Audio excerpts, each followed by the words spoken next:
Hello everyone, welcome to my YouTube channel @nursing preparation classes.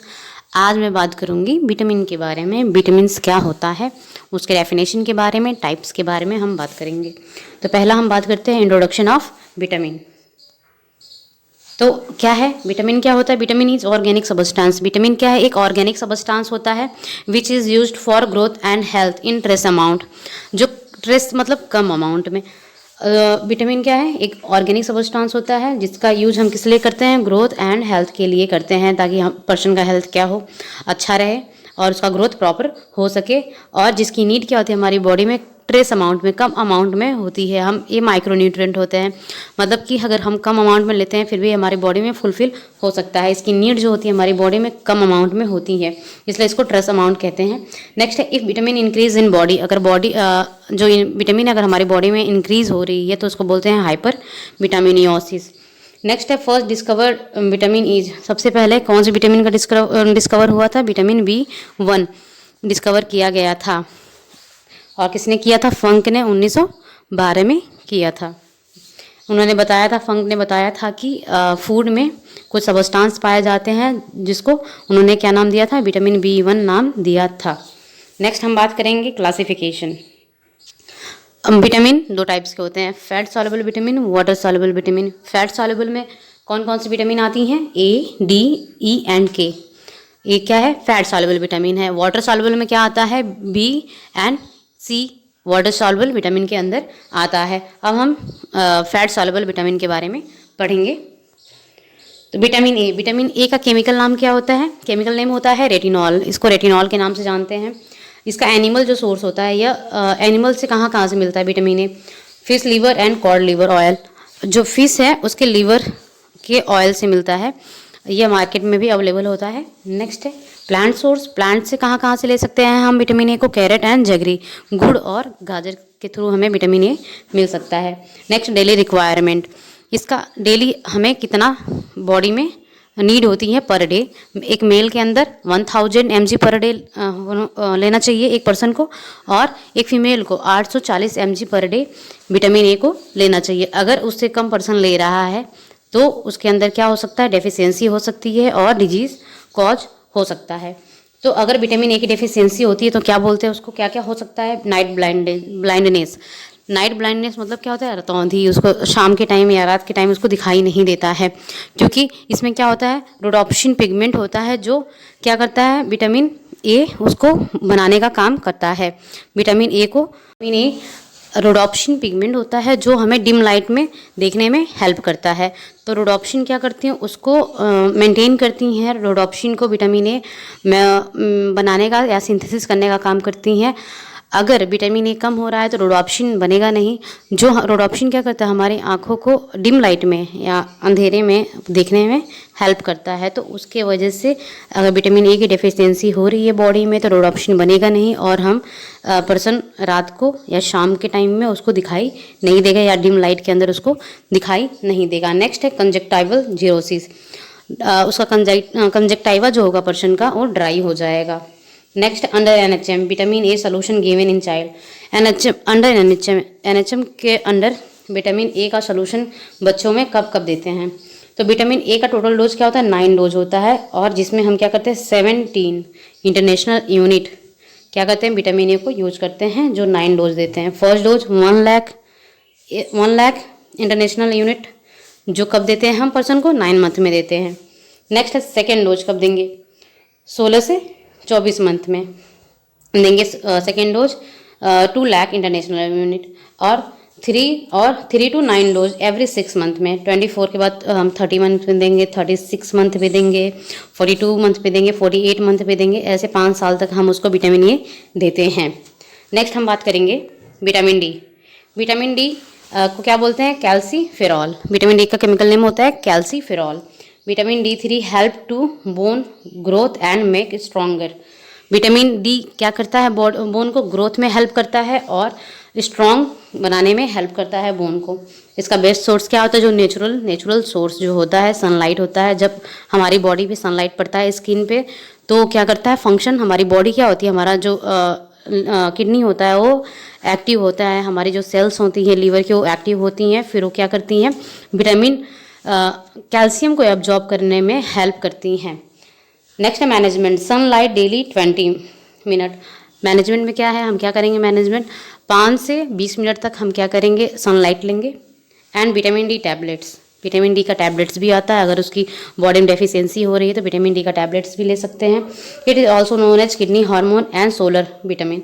Solar मतलब क्या होता है, सूर्य, तो इसको सोलर विटामिन भी बोलते हैं। और किडनी हार्मोन, इसको किडनी हार्मोन क्यों बोलते हैं, मैंने बोला कि ये हमारी बॉडी में क्या है, इनएक्टिव फॉर्म में प्रेजेंट होता है। तो जब हमारी बॉडी में सनलाइट जाता है तो ये क्या होता है, एक्टिव होता है। जो हमारी किडनी होती हैं वो एक्टिवेट होती हैं, तो ये क्या करती हैं, विटामिन कैल्शियम को एब्जॉर्ब करने में किडनी क्या करती है, हेल्प करती है, इसलिए इसको किडनी हार्मोन भी कहा जाता है। नेक्स्ट हम बात करेंगे विटामिन ई, जिसको बोलते हैं टोकोफेरॉल। विटामिन ए को टोकोफेरॉल के नाम से जानते हैं, और इसको beauty vitamin, anti aging vitamin या एंटी स्टेरिलिटी विटामिन भी कहा जाता है। Vitamin E also known as beauty vitamin, क्योंकि ये क्या करती है, यह जो हमारी बॉडी में या हमारी स्किन में जो फ्री रेडिकल होते हैं उसको क्या करती है, कम करने का काम करती हैं विटामिन ई, इसलिए इसको ब्यूटी विटामिन कहा जाता है। और एंटी एजिंग, जो फ्री रेडिकल अगर हमारी बॉडी में या हमारी स्किन में ज़्यादा होते हैं तो उससे पर्सन का एज ज़्यादा दिखता है, इसलिए अगर विटामिन ई पर्सन ले रहा है तो उसकी एज क्या होगी, कम दिखेंगी। और anti sterility vitamin, anti sterility मतलब क्या, एंटी फर्टिलिटी या एंटी स्टेरिलिटी विटामिन भी कहा जाता है, क्योंकि यह क्या करती है, रिप्रोडक्शन में हेल्प करती हैं, प्रजनन में हेल्प करती हैं। अगर इसकी कमी होगी तो प्रेगनेंसी कंसीव नहीं होगी, स्टेरिलिटी हो जाएगी या इनफर्टिलिटी हो जाएगी। Next function, it help to normal reproduction and antioxidant, या एंटीऑक्सीडेंट होता है और रिप्रोडक्शन में हेल्प करता है। इनहेंस वेजोडाइलेशन, और वेजोडाइलेशन में हेल्प करता है, हमारी वेन को डायलेट करता है, अगर वेन डायलेट होंगी तो ब्लड सर्कुलेशन अच्छा होगा। नेक्स्ट डेफिशिएंसी, डेफिशिएंसी में क्या होता है, एक्ने एंड स्टेरिलिटी, यहाँ पे स्टेरिलिटी होगा, एक्ने और स्टेरिलिटी करता है। अगर इसकी कमी होती तो स्किन पे क्या होता है, सेबेसियस ग्लैंड जो होती है उसमें स्वेलिंग आ जाती है, और उसके साथ साथ में रिप्रोडक्शन नहीं हो पाता है, जिसकी वजह से क्या होता है, स्टेरिलिटी या इनफर्टिलिटी हो जाती है पर्सन के अंदर। इसका क्या है, RDA, क्या इसका डेली रिक्वायरमेंट कितना होता है, 8 से 10 mg पर डे लेना चाहिए। नेक्स्ट है मैनेजमेंट, विटामिन ई कैप्सूल लेना चाहिए, अगर बॉडी में कमी हो रही है विटामिन ई की तो कैप्सूल लेना चाहिए। विटामिन ई का सोर्स क्या है, प्लांट सोर्स में क्या हो, जितने भी seeds oil, sunflower, nuts, vegetable, soybean से क्या जो ऑयल होते हैं इसके, वहाँ से हमें विटामिन ई मिल सकता है, और एक एग योक से भी मिल सकता है। नेक्स्ट हम बात करेंगे विटामिन के बारे में। विटामिन के को क्या बोलते हैं, फाइलोक्विनोन, इसको और किस नाम से जानते हैं, also known as anti haemorrhagic vitamin या कोगुलेशन विटामिन। यह क्या करता है, एंटी हेमरेजिक विटामिन, ये क्लॉटिंग फैक्टर को बनाने, विटामिन के जो है क्लॉटिंग फैक्टर को बनाने में हेल्प करता है, इसलिए इसको क्या बोलते हैं, एंटी हेमरेजिक विटामिन, मतलब कि हेमरेज से प्रिवेंट करता है, इसलिए इसको बोलते हैं एंटी हेमरेजिक।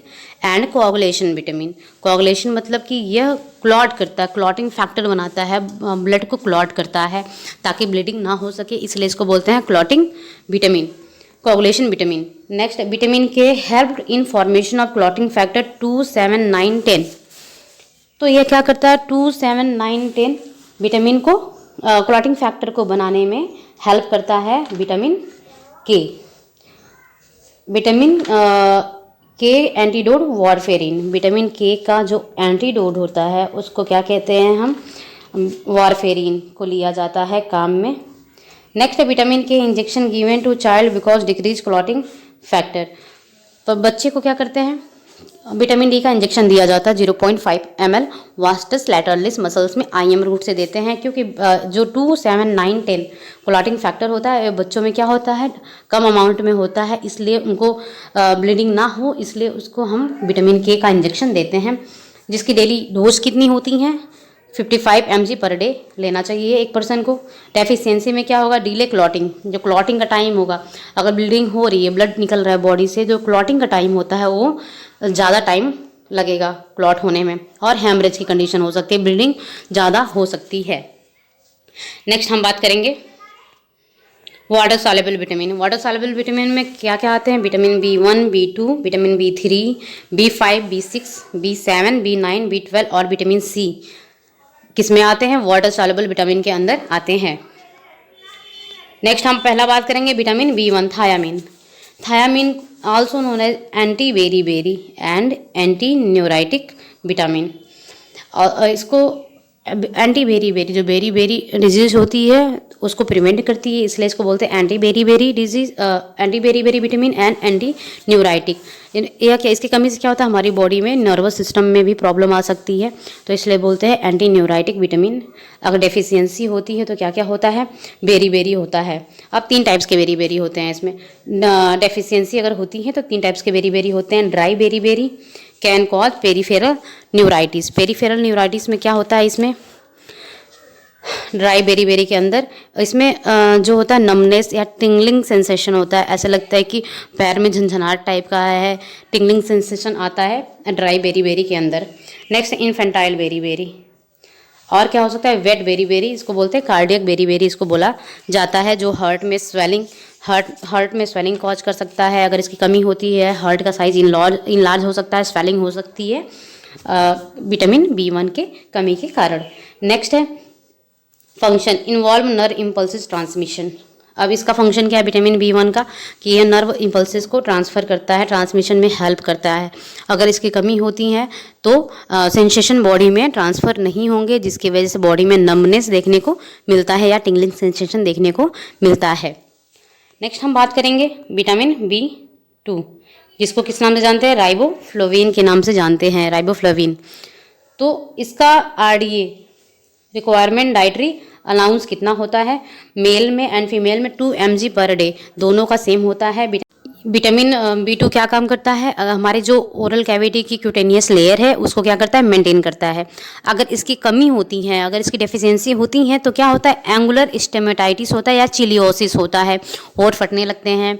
और अगर पर्सन सो के उठता है तो उसके माउथ में क्या है, कहीं ना कहीं कट जैसा लगा रहता है या कहीं चोट जैसा लगा रहता है कॉर्नर साइड में माउथ के, या इन्फ्लामेशन हो जाएगा, चिलियोसिस होगा, उसके होंठ क्रैक होने लगेंगे।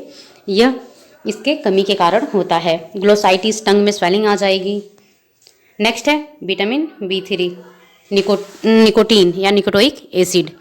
तो यह क्या काम करता है, इसका फॉर्मेशन कहाँ होता है, tryptophan amino acid. Tryptophan amino acid कहाँ से मिलता है, मेज। इसको मेज ईटर डिजीज़ भी कहते हैं, मेज ईटर डिजीज़, जो बहुत ज़्यादा क्या करता है, अगर मेज खा रहा है, मक्के खा रहा है, तो उसके अगर पर्सन खाता है मेज को तो उसके अंदर क्या हो सकता है, विटामिन B3 की कमी हो सकती है। इसलिए इसको बोलते हैं, सिंथेसिस कहाँ से होता है इसका, ट्रिप्टोफान अमीनो एसिड से क्या होता है, विटामिन B3 का फॉर्मेशन होता है।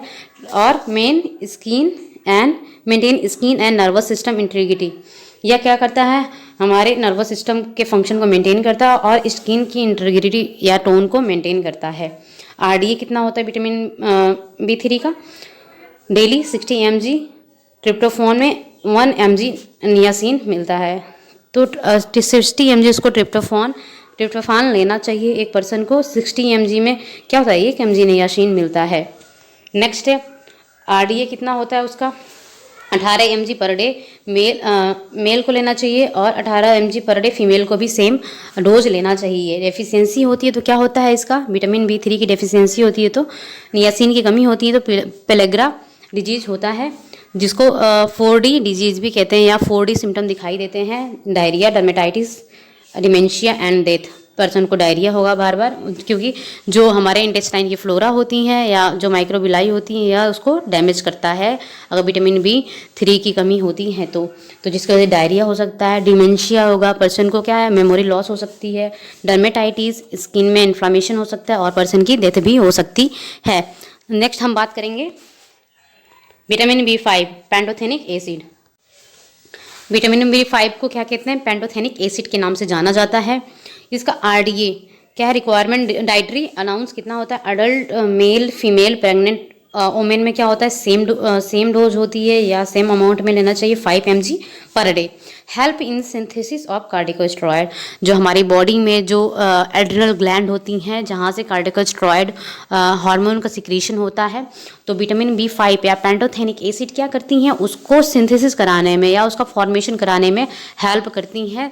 तो क्या करता है, कार्टिकोस्टेरॉयड हमारी बॉडी में ईजिली बनता है। नेक्स्ट डेफिशिएंसीज क्या होता है, dermatitis, burning feet syndrome. Dermatitis होता है हमारे स्किन में क्या होता है, इन्फ्लामेशन की कंडीशन आ जाती है। नेक्स्ट है burning feet syndrome. Burning feet syndrome क्या होता है, कुछ लोग बोलते हैं कि मेरी बॉडी में जब मैं सोती हूँ तो रात में मेरी बॉडी में क्या होती हैं, जलन टाइप की होती हैं। तो अगर इसकी कमी होती है तो पैरों में क्या होगा, जलन होता है फीमेल या मेल के अंदर, जो किसकी वजह से देखने को मिलता है, हमारे नर्वस सिस्टम में एबनॉर्मलिटी के कारण होता है। इसका सोर्स क्या है, हार्ट, लीवर एंड किडनी। अगर जो भी मीट या फिश से उसके किडनी, हार्ट और लीवर से हमें क्या मिलता है, विटामिन B5 मिलता है। नेक्स्ट हम बात करेंगे विटामिन बी।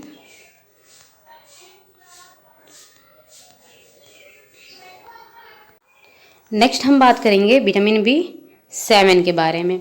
विटामिन B7 को किस नाम से जानते हैं, बायोटीन के नाम से जाना जाता है विटामिन B7 को। और इसको और किस नाम से जाना जाता है, विटामिन BH के नाम से विटामिन H के नाम से जाना जाता है, और बायोटीन के नाम से जाना जाता है विटामिन B7 को। यह क्या करता है, help in metabolism of fat and carbohydrate. तो यह क्या करता है, मेटाबॉलिज्म करता है कार्बोहाइड्रेट और फैट का।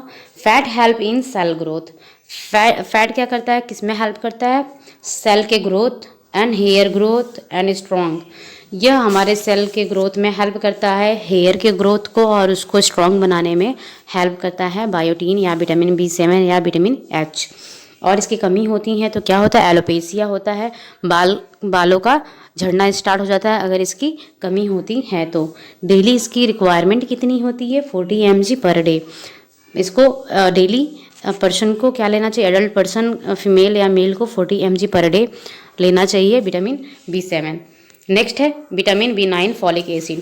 इसको विटामिन B9 को फॉलिक एसिड के नाम से जानते हैं। इसका रिचेस्ट सोर्स होता है वो क्या होता है, ग्रीन लीफी वेजिटेबल। सबसे ज़्यादा यह किसमें पाया जाता है, ग्रीन लीफी वेजिटेबल के अंदर पाया जाता है फॉलिक एसिड या आयरन।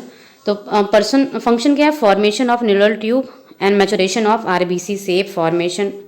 तो यह क्या करता है, फॉर्मेशन और न्यूरल ट्यूब। अगर क्या है, प्रेगनेंसी है तो यह क्या करता है, जो फीटस है उसके न्यूरल ट्यूब को बनाने में हेल्प करता है, और RBC के शेप को या साइज को उसको मैच्योर करने में हेल्प करता है, और DNA और RNA को भी बनाने में हेल्प करता है फॉलिक एसिड। नेक्स्ट है, अगर इसकी कमी होती है बॉडी में, डेफिशिएंसी होती है तो क्या होता है, मेगालोब्लास्टिक एनीमिया होता है और न्यूरल ट्यूब डिफेक्ट होता है। अगर इसकी कमी होती है तो जो फीटस होता है या जो बच्चा है प्रेग्नेंट वोमेन के उम्र में, तो उसका न्यूरल ट्यूब जो न्यूरल ट्यूब होता है उसका फॉर्मेशन नहीं हो पाता, जिसको बोलते हैं न्यूरल ट्यूब डिफेक्ट बोलते हैं। तो इसकी वजह से megaloblastic anaemia neural tube defect हो सकता है। और इसकी डेली डोज क्या होती है, फॉलिक एसिड 400, यहाँ 400 होगा, यहाँ पे 4000 लिखा है, 400 mg provide before 1 month of conception up to 3 month। अब हम फॉलिक एसिड का टैबलेट एक फीमेल को कब देंगे, कॉन्सेप्शन प्रेगनेंसी कंसीव करने के 1 महीने पहले से लेके प्रेगनेंसी कंसीव करने के 3 महीने तक हम क्या देते हैं उसको, फॉलिक एसिड 400 mg प्रोवाइड करते हैं। नेक्स्ट है, और 3 month के बाद क्या करते हैं, आयरन फॉलिक एसिड में आयरन को 60 mg एंड फॉलिक एसिड को 500 mg up to 100 days provide करते हैं। 100 डेज तक, 3 महीने के बाद 100 डेज तक हम क्या करते हैं, 60 mg आयरन और 500 mg फॉलिक एसिड प्रोवाइड करते हैं फीमेल को। नेक्स्ट है विटामिन B12। विटामिन B12 को साइलोकोबालामीन के नाम से जाना जाता है। इसकी डेफिशिएंसी होती है तो क्या होता है, परनीसियस एनीमिया होती हैं। परनीसियस एनीमिया किसकी वजह से होता है, विटामिन B12 के कमी के कारण होता है, साइलोकोबालामीन की कमी के कारण होता है परनीसियस एनीमिया। अब इसका एब्जॉर्प्शन कहाँ होता है, इलियम पार्ट में होता है, और इसके एब्जॉर्प्शन को डायग्नोस करने के लिए, पता करने के लिए हम क्या करते हैं, सीलिंग टेस्ट का यूज़ करते हैं। सीलिंग टेस्ट के थ्रू हम विटामिन B12 के एब्जॉर्प्शन का पता करते हैं, और यह क्या करता है, मैचुरेशन ऑफ RBC को मैच्योर करने में हेल्प करता है। और अगर इसकी कमी होती है तो रेड बीफी टंग, लाल बीफी टंग हो जाती है, रेड कलर की टंग हो जाती है पर्सन की, अगर परनीसियस एनीमिया होता है या फिर विटामिन B12 की कमी होती है तो बॉडी में। अगर आपको मेरी वीडियो अच्छी लगी है तो इसको लाइक करिए, सब्सक्राइब करिए और शेयर करिए। Thank you.